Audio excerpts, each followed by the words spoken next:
गिनती की पुस्तक अध्याय 32। गिनती की पुस्तक अध्याय 32। अढ़ाई गोत्र के इस्राएलियों को यरदन के इसी पार का भाग मिलने का वर्णन। रूबेनियों और गादियों के पास बहुत जानवर थे। जब उन्होंने याजेर और गिलाद देशों को देखकर विचार किया कि वह ढोरों के योग्य देश है, तब मूसा और एलीआजर याजक और मंडली के प्रधानों के पास जाकर कहने लगे, अतारोत, दिबोन, याजेर, निम्रा, हेशबोन, एलाले, सबाम, नबो और बोन नगरी का देश जिस पर यहोवा ने इस्राएल की मंडली को विजय दिलवाई है, वह ढोरों के योग्य है और तेरे दासों के पास ढोर है। फिर उन्होंने कहा, यदि तेरा अनुग्रह तेरे दासों पर हो तो यह देश तेरे दासों को मिले कि उनकी निज भूमि हो, हमें यरदन पार न ले चल। मूसा ने गादियों और रूबेनियों से कहा, जब तुम्हारे भाई युद्ध करने को जाएंगे तब क्या तुम यहां बैठे रहोगे? और इस्राएलियों से भी उस पार के देश जाने के विषय जो यहोवा ने उन्हें दिया है तुम क्यों अस्वीकार करते हो? जब मैंने तुम्हारे बाप दादों को कादेश बरने से कनान देश देखने के लिए भेजा, तब उन्होंने भी ऐसा ही किया था।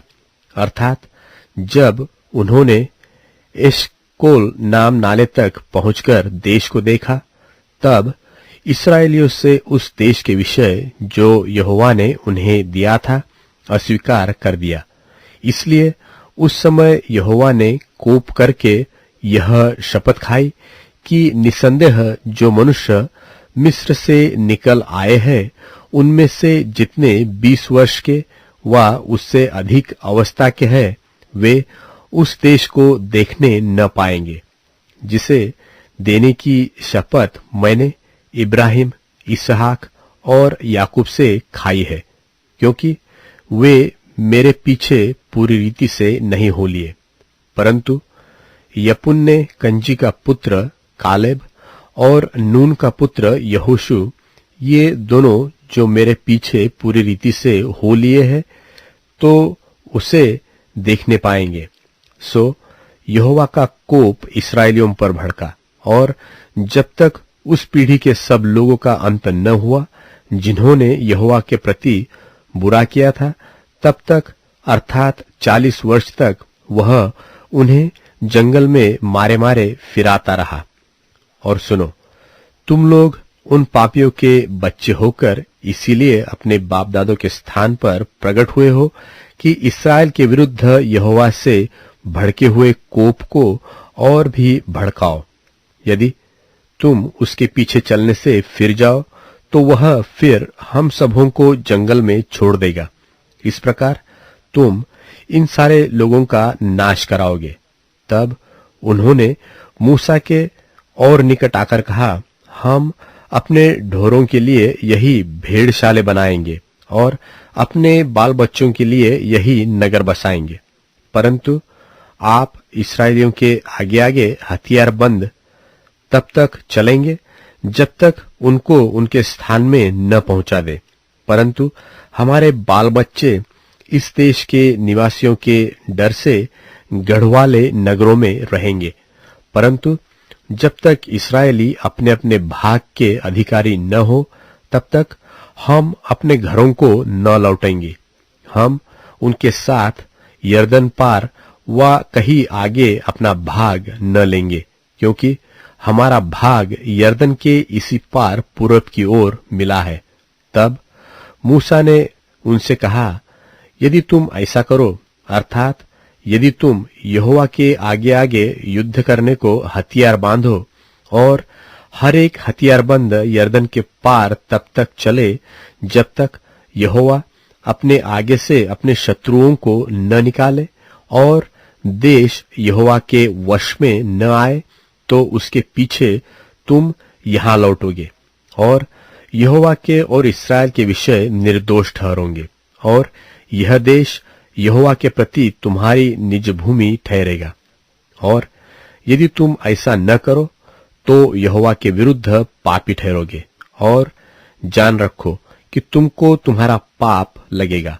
तुम अपने बाल बच्चों के लिए नगर बसाओ और अपनी भेड़ बकरियों के लिए भेड़शाले बनाओ, और जो तुम्हारे मुंह से निकलता है वही करो। तब गादियों और रूबेनियों ने मूसा से कहा, अपने प्रभु की आज्ञा के अनुसार तेरे दास करेंगे। हमारे बाल बच्चे, स्त्रियां, भेड़ बकरी आदि सब पशु तो यही गिलाद के नगरों में रहेंगे, परंतु अपने प्रभु के कहे के अनुसार तेरे दास सब के सब युद्ध के लिए हथियारबंद यहोवा के आगे आगे लड़ने को पार जाएंगे। तब मूसा ने उनके विषय में एलियाजर याजक और नून के पुत्र यहोशू और इस्राएलियों के गोत्रों के पितरों के घरानों के मुख्य मुख्य पुरुषों को यह आज्ञा दी कि यदि सब गादी और रुबेनी पुरुष युद्ध के लिए हथियारबंद तुम्हारे संग यरदन पार जाए और देश तुम्हारे वश में आ जाए, तो गिलाद देश उनकी निज भूमि होने को उन्हें देना। परंतु यदि वे तुम्हारे संग हथियारबंद पार न जाए तो उनकी निज भूमि तुम्हारे बीच कनान देश में ठहरे। तब गादी और रूबेनी बोल उठे, यहोवा ने जैसा तेरे दासों से कहलवाया है वैसा ही हम करेंगे। हम हथियारबंद यहोवा के आगे आगे उस पार कनान देश में जाएंगे, परंतु हमारी निज भूमि यरदन के इसी पार रहे। तब मूसा ने गादियों और रूबेनियों को और यूसुफ के पुत्र मनश्शे के आधे गोत्रियों को एमोरियों के राजा सिहोन और बाशान के राजा ओग दोनों के राज्यों का देश, नगरों और उसके आसपास की भूमि समेत दे दिया। तब गादियों ने दिबोन, अतारोत, अरोएर, अत्रोत, शोपान, याजेर, योगबहा, बेतनिम्रा और बेथारान नाम नगरों को दृढ़ किया और उनमें भेड़ बकरियों के लिए भेड़शाले बनाए। और रूबेनियों ने हेशबोन, एलाले और किरियातैम को फिर नबो और बालमोन के नाम बदलकर उनको और सिब्मा को दृढ़ किया, और उन्होंने अपने दृढ़ किए हुए नगरों के और नाम रखे।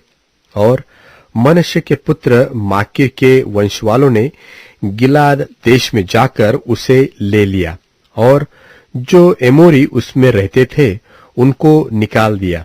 तब मूसा ने मनश्शे के पुत्र माकीर के वंश को गिलाद दे दिया और वे उसमें रहने लगे।